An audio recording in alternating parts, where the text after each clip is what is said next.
સમાજના અવગણનાનો જે આખો મુદ્દો છે, ઠાકોર નેતા અલ્પેશ ઠાકોરની પ્રથમ પ્રતિક્રિયા સામે આવી છે। અલ્પેશ ઠાકોરે વિક્રમ ઠાકોરની લાગણીને આપ્યું છે સમર્થન। જે બનાવ બની ગયો તે મામલે અમે અજાણ હતા। સરકાર તેમની સાથે સન્માનપૂર્વક વ્યવહાર કરે તેવી કરવા માગે છે તેમ જણાવ્યું છે। કોઈ પણ કલાકારને અન્યાય થયો હોય તો હું રજૂઆત કરીશ।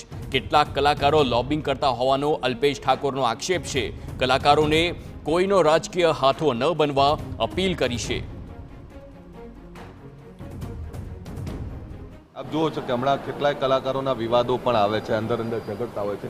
એટલે કલાકારોના ગ્રુપો અંદર ગ્રુપોએ એકબીજાનું લોબિંગ કરતા હોય ને એ પ્રકારે આ કાર્યક્રમ ગોઠવાડો એવું મને એવું લાગે છે। પણ વિક્રમભાઈને કહું છું ને, એવા એ કલાકારોને કહું છું કે તમારું જેનું કોઈ લોબિંગ ના કરતું હોય મને કહેજો। અલ્પેશ ઠાકોર તમારું લોબિંગ કરશે, તમારી વકીલાત હું કરીશ, તમારો અણવર હું બનીશ। પણ મારી એક વાત એવી છે કે બહુ સારા કલાકાર છો, સજ્જન કલાકાર છો, ક્યારે પોલિટિકલ હાથો નથી બન્યા। ત્યારે તમે ગુજરાતને ખૂબ આપ્યું છે, ગુજરાતની સાંસ્કૃતિક ધરોહરને જીવંત રાખવા માટે ખૂબ આપ્યું છે। જ્યાં કંઈ ખૂટતું હોય મને કહેજો, હું તમારું લોબિંગ કરવા તૈયાર છું। તો ઠાકોર સમાજને અન્યાય મુદ્દે ધારાસભ્ય ધવલસિંહ ઝાલાએ પણ નિવેદન આપ્યું છે।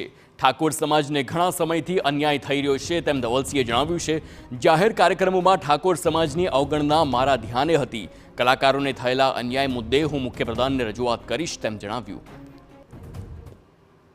એવું કોઈ વ્યક્તિગત વાત ના હોય, પરંતુ આપણે બધાએ સમજીએ છીએ, પરંતુ આ એક લાગણી કે સરકારી ઘણી બધા પ્રોગ્રામો થતા હોય છે અને એની અંદર ક્યાંક ને ક્યાંક કોઈ લોકોને બોલાવવામાં નથી આવતા, અમુક સમાજોને બાદબાકી કરવામાં આવે છે, એમાં પણ ઠાકોર સમાજને ખાસ।